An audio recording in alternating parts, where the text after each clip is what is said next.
I'm Dr. Raghavendran, Director and Professor, Institute of Neurosurgery in Madras Medical College. See, brain death is not unique, it's not new, but in recent times, the awareness has increased, and even the common people have come to know about brain death, but still, the information that they have is not complete. That is what I feel. So, we need to increase the awareness not only among the general public but also to the doctors who are attending to such patients, even in the intensive care units. If there is a living kidney donation, one not only the patient who needs kidney is being operated upon, the donor is also undergoing a major surgery. The healthy donor, living person, is also undergoing a major surgery, which is not the right thing to do. But whereas brain donor can give life to 8 people and minimize these major surgeries that are being done on healthy people by way of living donor. So brain death basically means the brain has stopped its functions, whereas except the brain, all other organs are functioning. Either it needs support or it functions on its own, like the heart, the kidneys, the liver, the intestines, all other things are functioning on its own. But once the brain stops functioning, it is irreversible. The damage is irreversible. The patient will not be able to breathe on his own. That is the most important issue. If you consider right from the ancient times, every man or every animal who were born had died. So in those days, when there were no stethoscopes or these monitors or these scans and other things, that was identified by when somebody stopped breathing.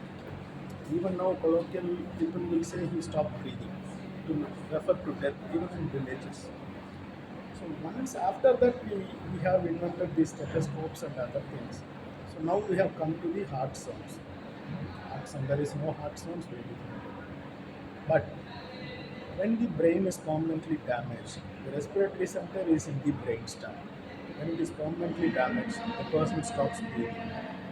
So what happens is you can restart the heart, the cardiopulmonary resuscitation can be done, the heart can be paced with pacemakers, but when the respiratory center is permanently damaged, you cannot make the patient breathe again. You can put in a tube, connect the patient to ventilator, the machine will continue to breathe for the patient.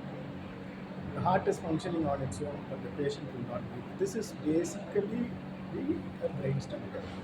So the patient permanently loses the ability to breathe on his own and is completely unconscious, loses his identity. When somebody is unconscious, the identity is lost. So this is basically brainstem. And since the function of other organs are preserved, and this is an irreversible stage where scientifically, once a patient is confirmed as brain death, it involves a lot of tests, there, test and other things. The chance of survival becomes nil. And we all, not only the doctors, we all belong to a noble profession. God has bestowed upon us the virtue by where we can take an organ from a person who is brain dead, or in other words, equivalent to death, and put those organs in other patients who are dying and make them live. It is not about one to one. We can make almost 8 people survive with one brain dead patient's organs if we are willing to donate. So it is this special virtue that is most important, and they do live on in others' body. And altruism is the only word which I can think of for this. It, it, it is indeed, and, and one more thing which I want to say is donate organs, save lives.